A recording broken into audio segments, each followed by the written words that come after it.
You're listening to the Ask Drone U podcast. You ask, we answer your drone questions. Whether you're here to turn your passion into profit or you simply fly for fun, we're a community of learners and teachers who aspire to achieve greatness. We are Drone U. Hey everyone, and welcome to another energetic episode of Ask Drone U. My name is Paul, his name is Rob, and today what we're talking about is, can a school really be held liable if someone else is flying a drone over the school or over their kids? And while I am not a lawyer, I do pretend to play one on podcast radio.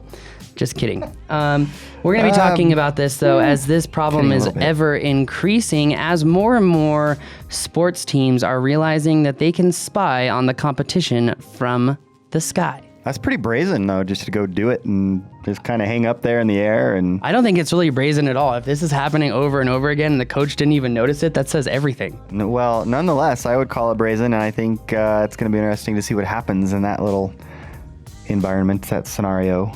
True. It is a great way to get some intel, that's for sure. And, you know, as far as can you be liable, heck, I wouldn't put it past any attorney or judge to make you liable.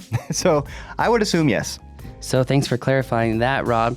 But today's show is actually, since we're talking about schooling, today's show is brought to you by the next Drone U fly-in, which will be happening at a Netflix studio site, which I actually have on screen right here. Sweet. You can even see those really cool faux walls where they're really only used to do nothing other than hold cameras outside of windows to get really cool shots. Now, you can get exclusive access to this site. Well, why would you want to do that? Well, because you might want to attend the Drone U fly-in. It's a drone conference with 18 flight missions. Yes, I know that's crazy. A drone conference where you're actually outside flying? Yes, 18 missions across 2 days. There will be 10, you heard that right, 10 creative missions to cover photography, bracketing, videography, and subject tracking.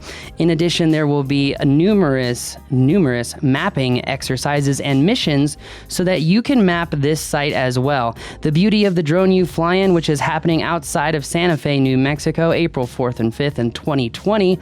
The beautiful thing about this fly-in is that you can utilize all the media that you capture here to promote yourself in your portfolio or showcase all the cool stuff that you can do with drones. If you want to join us, only 60 pilots will be allowed to come with us.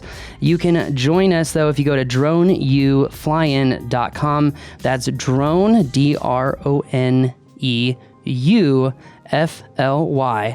DRONEUFLYIN.com, droneuflyin.com.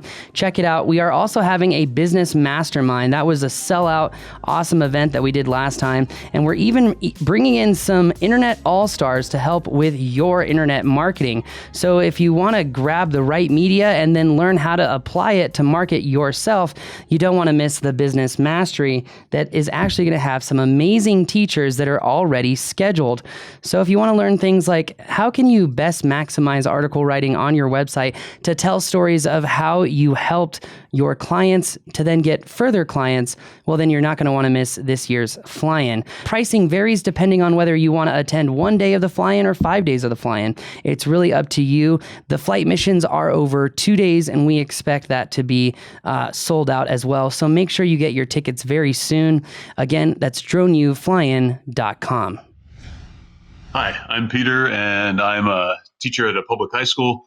And my question is, can the school or its district be held responsible for an accident due to someone unassociated with the school flying over the school property?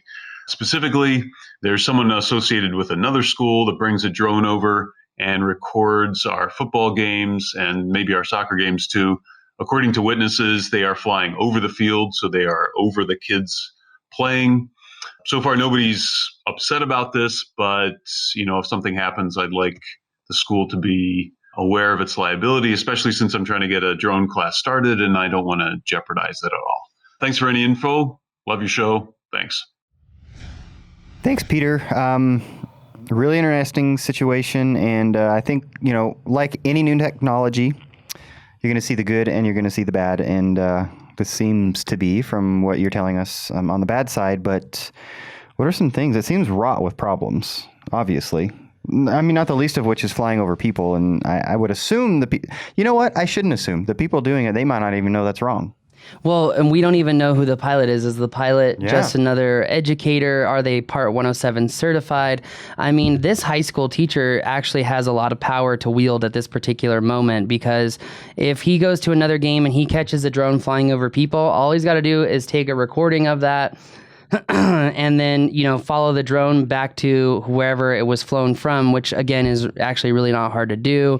And then, snap a photo of the guy, get his name, whatever. And then I would report that to FSDO. But also the other aspect of that, the other perspective is if he's flying over the corner of the field and he's not actually flying over players, which is probable, then he's not really doing anything wrong unless he's in controlled airspace, which if he is a recreational pilot, he would need a Lance authorization to fly in that airspace. Now, that being said, is the school liable for someone else flying a drone? While I'm not a lawyer or work in insurance, I have a really hard time, Rob, conceptualizing how the school could be liable for an aircraft that they have no control over the airspace whatsoever, because it is only controlled by the Federal Aviation Administration. I'm wondering how the school could be held liable, and I'm drawing a blank here. Well, see, I don't know, because let's just say, let's paint the scenario. So this is happening. This pilot's flying over a soccer game or whatever, and something goes wrong, and the drone, they lose control, flies into the bench or whatever, and there's kids sitting there. They don't notice it, and it cuts some kids up.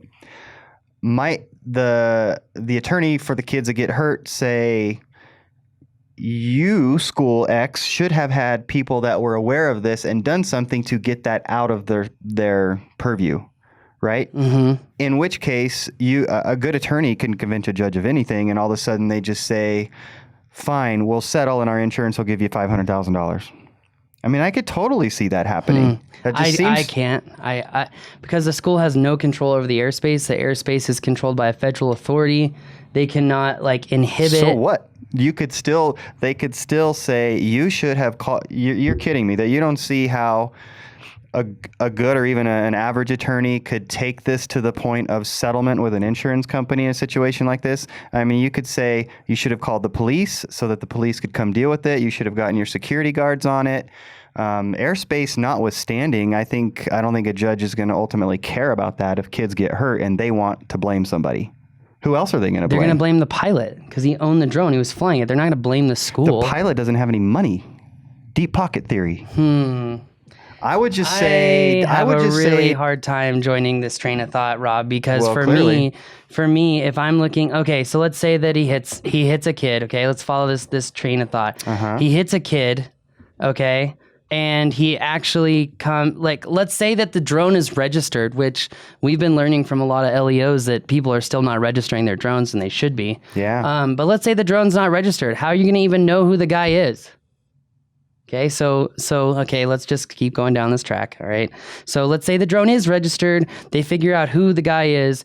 They want to sue the guy. He's not a commercial Part 107 pilot, doesn't even have any insurance. They realize they can sue him, but all they're going to get is his house, his car, and whatever assets he's decided to save up over the course of his life, which is probably very low. And he spent it all on the drone. He didn't have any I'm money. sure he does if he's like me.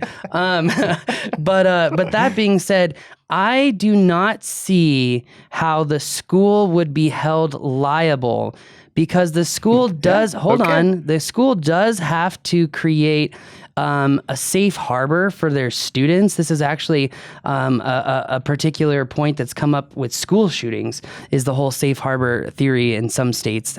They have that law, some others don't. But here's the thing is that if the school is tasked to create a safe harbor for their students and the school did not create some sort of rule that says you need permission to take off and land from our grounds, because remember, the school does not control the airspace. I think there is zero legal liability for someone else flying a drone and they hit a kid and for whatever reason, the parents want to sue the school for God knows what reason, but we've heard People sue because they spilled a frickin' cup of coffee in their lap. I know that case. I studied it in college. I'm not, of course you know it. Everybody knows it. That's not the point. It was in her lap, by the way. Anyway, so, yeah, but a lot of people also don't know the story of the fallen window, and everyone talks that they learned law in school. Do you remember the story of the window? Yeah, exactly. I don't give a crap about the story of the window. That's not the point. It's actually an extremely important point in a consumerist society, which talks about the warranty of merchantability. That's a whole new conversation. Sorry, Rob. Going back to the safe harbor theory, they cannot control the airspace, right? So I don't see how the liability would come down on them unless they did not take adequate procedures and protocols to protect their students. The only thing in my eyes, again, I'm not an attorney. I'm just the son of one. And I'm not. Again, is used car salesman. Yeah. Again, is the fact that if the school didn't take the necessary precautions to limit flight, and again, all they could do was inhibit takeoff and landing on school grounds. They cannot inhibit operation from outside. I think that's pretty clear. Yep. I agree. I could potentially see some crazy litigious person. I've actually got a lady in my mind right now from California that would fit this profile. I think we all have somebody in our mind. Yeah. That's the point. Exactly. And I could see a whacked out judge saying, well, you didn't take every precaution to protect the students. And it would be every reasonable precaution, because you can't say, you need to put a net over the field to protect your students. That's completely, I forget the term, the legal term. It's not unscrupulous, but it's something outside of the means of regular safety. Yeah. I forget what it's beyond what can reasonably be required, essentially. Yes. Thank you. Yeah, that's along the same lines. Right. So could the school be held liable? I honestly think no. What could the school do just to ensure that they've taken every quote unquote precaution to protect their students? And I think that the answer is, you need to make a school rule that in order to take off or land from school grounds, that you need permission from the president. I will just say I frankly hate these rules as a pilot, because I go to universities all the time and teach classes and do things and give a demo and fly, and some asshat academic is like, you can't fly here. And I always respond with, until you can read a sectional map and tell me which part of the CFRs indicate who owns the airspace and operates it, I don't care what you say. Please move forward. You're not that smart. So I am actually not that aggressive. I'm only that aggressive in a podcast. Anyway. I've actually seen it in action. He's very gracious, believe it or not. He doesn't act like that, like he talks here on the show. Yeah, I might say something like, how do you expect us to believe that you control the airspace when the only governing body of the airspace is the Federal Aviation Administration, huh? GFY. Oh, gosh. Anyway, so I guess what I would say in conclusion, from my perspective, I think the risk is low, but I think to say there's zero chance of the school having liability is irresponsible. It probably is irresponsible, but it just okay, show me the case law, right? Drones are so new. There's not any case law with drones. Exactly. Okay, well, how do you I wouldn't want to be in front of the judge just trying to make a name for themselves and create that case law. And some people try to do that, though. Actually, there's a lawyer out of Florida who wouldn't surprise me if he did that. Yeah. Anyway, on that bombshell, does the school have liability? We're not lawyers. We can't answer that. We cannot. We just tried to go through all the different pathways of potentially maybe. But I would say for this potential school teacher, if he's getting a drone program, look, you need to get insurance for the school against liability of a student flying. I think also, I know students can still learn without a 107, but it's on my understanding that the educator does have to have a 107. So I would make sure that as the educator, you do have your 107.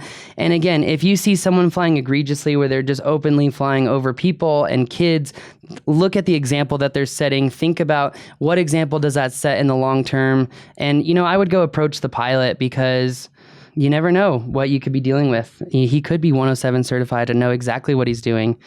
I think I need to start a new service though, Rob. After teaching Anthony Cools how to kamikaze another drone, I think I need to start a new drone, which is kamikaze drones, where people just hire me to kamikaze other drones midair. I mean, Bill. That sounds fun. Bill knows exactly how good I am at this. So, so does Josh. Poor guy. But that could be really good. They just have to pay for my drone and a day's work. It'll take me maybe 3 to 4 minutes to perform the task. But, I'm in, I'm out, and I'm gone. He's like the drone hitman. Oh, I like that. There's the drone boss, but he's never mind. I'm not even going there. Let's just leave that alone. The drone hitman. He comes in, he seeks out your drone and takes it right out of the sky. So many potential conflicts of interest. Anyway, on that bombshell, it's going to do it for us today. Let us know what you think, by the way. I'm really curious on this one. Yeah. I mean, how would you advise this high school teacher? What would you tell him? Do you see liability or not? Are you asking me? Because I'd be like, dude, build your program, insure your school against drone liabilities. I really don't see, unless someone is willing to spend an astronomical amount of money, how liability comes down on the school. Once again, I'm not a lawyer. Hear, hear. On that bombshell, that's going to do it for us today. My name is Paul. My name's Rob. Goodbye.